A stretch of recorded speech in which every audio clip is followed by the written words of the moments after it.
Yan yung tattoo machine na ginamit Kay Ramil po. Yung kay Kuya Ramil sa Targis. Yung hindi siya nagsisisi, ako nagsisisi, sir. bakit? Bakit? Medyo nagkahiwalay kami, sir, eh. Hindi ko na alam kung ano nang nangyayari sa kanya.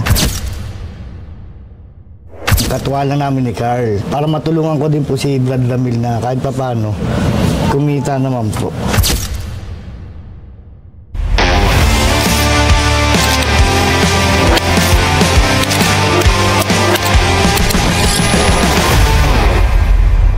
Sige, papasok po. Diretso po tayo dito. Benta-benta. Bilabili rin po kami ng kidney. Hello. Ano kayo pag may nagbenta ng kidney dito, Labs? Bakit? Sa bago may nagbenta. Ayun na Gastons eh. Magandang hapon po. Ano po pangalan nila, sir? Sherwin po, sir. Sherwin, ano po pangalan nila, ma'am? Lewi. Ano po? Lewi. Lewi. Sir, lagay niyo po. Siya kayo po yung magbebenta? Opo. Mag-asawa po? Ano po ang sadya natin dito? Siya sana bebenta ko, sir, eh. Sawa na ba? Taga saan po kayo? Ilang, sir, yung Tattoo machine. Taragis po.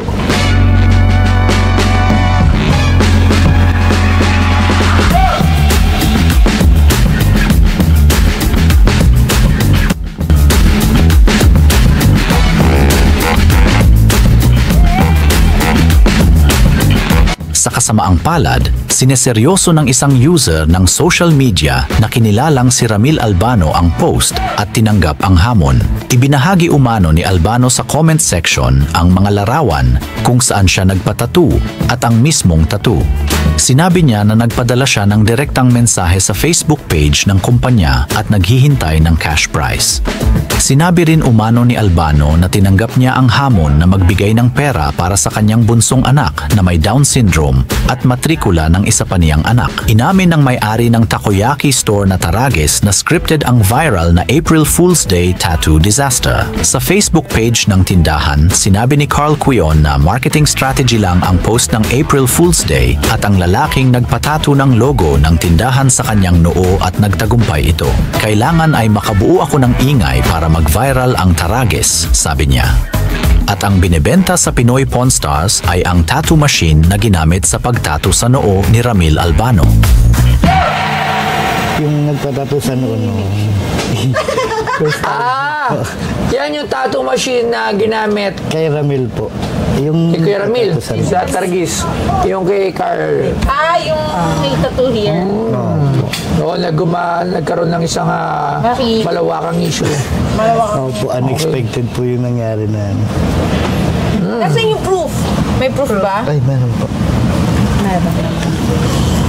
Kayo talaga yung kumala niyan sa kanya. Opo. So tattoo artist po kayo. Ma-reply ko po talaga si Carl, tapos nagpahanap siya sa akin ng magpapalagay sa noo.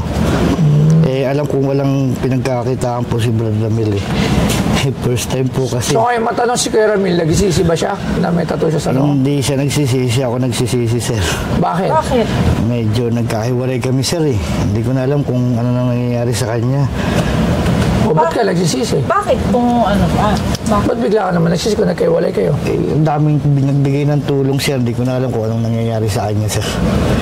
Di ba nung time na yun, wala naman kami talagang hihinging tulong talaga dun, sir. Kumbaga para... So yun, kakatapos lang natin maligo. Gagamit muna ako ng SCD Skin Deep. Yan, whitening and anti-aging. Tsaka kung ano-ano pa. Facial cleanser kasi nag-bike ako kanina.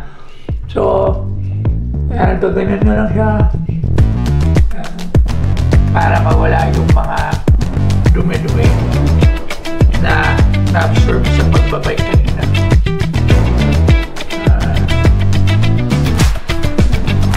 Tapos nyo i-scrub ng ganyan. Napakadali lang. I-bukas nyo na.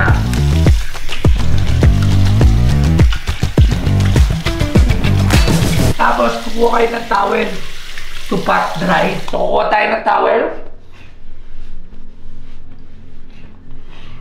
Pat dry natin siya. Tapos syempre dahil lalabas na naman ako, kahit nasa sasakyan or kahit ano, hindi naman tayo magbabike, syempre kailangan pa rin natin ng sunblock mula sa SCD yan. Itong sunblock na to napaka-light gamitin. Lagay ka lang ng konti. Yan. Tapos igaganyan mo lang siya. Para paglabas mo, protektado ka sa mga basa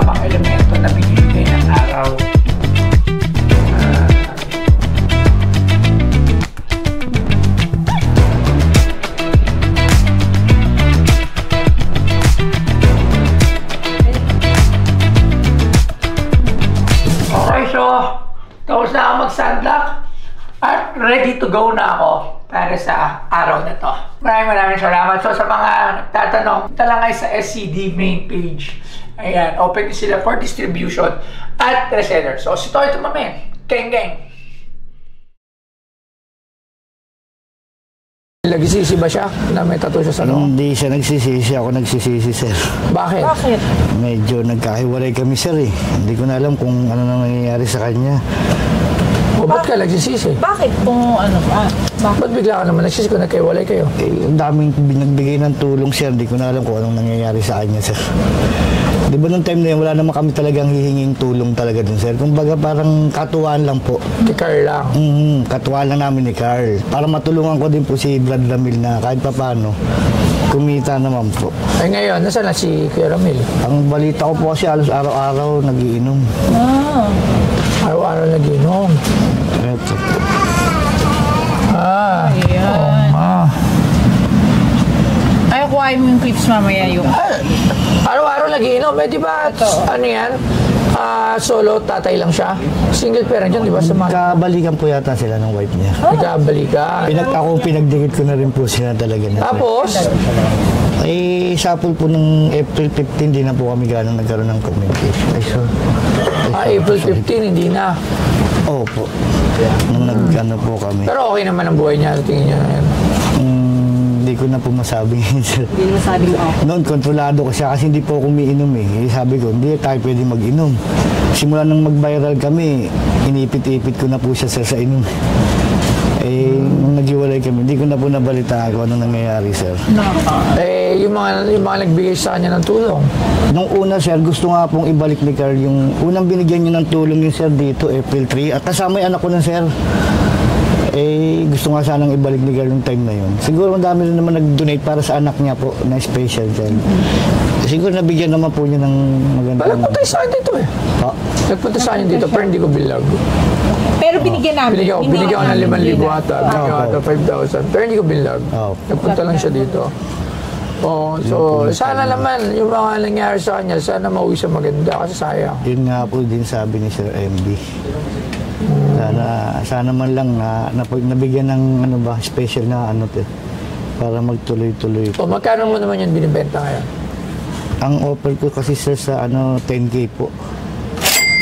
10K yung po. 10K. 3,000. Siya pwedeng bumulang din, sir. Oo, sige.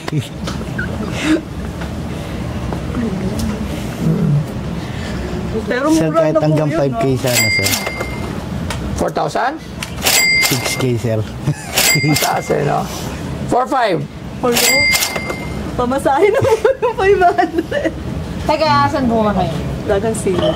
Bagong sila. Kahit 5K, sir. 5K. Sige, 5K. Thank you po. 5K. 5K. 5K, sige. Punta lang po kayo sa office para pirmahan po natin yung papel.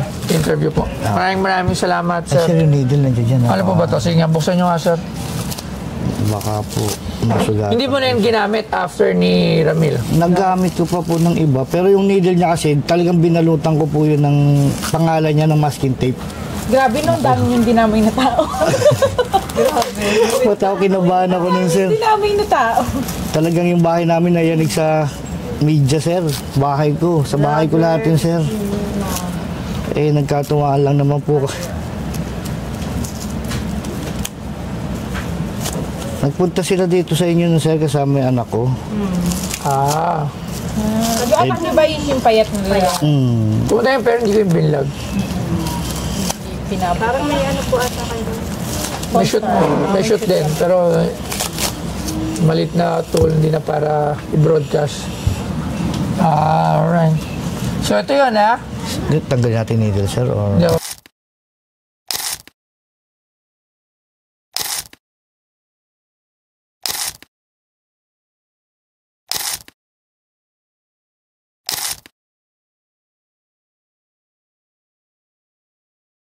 Wag na. Gusto ko lang kasi makita sa museum mo, sir, kung sakali mo. Okay. The tattoo machine used sa controversial na ano. Pwedeng i-PM ko po sa inyo yung mga picture sa Sige. nag-chat po sa Sige, maraming salamat, sir. Thank you very much. Thank you po, ma'am. Punta na lang po sa opisina. Okay. Nagpapasalamat kami kay Boss Toyo at nakuha yung machine na ginamit namin sa Taragis Takoyaki nung nag-viral Hello, sir. nung April Fool's Day at nag-deal naman po kami ng maayos po.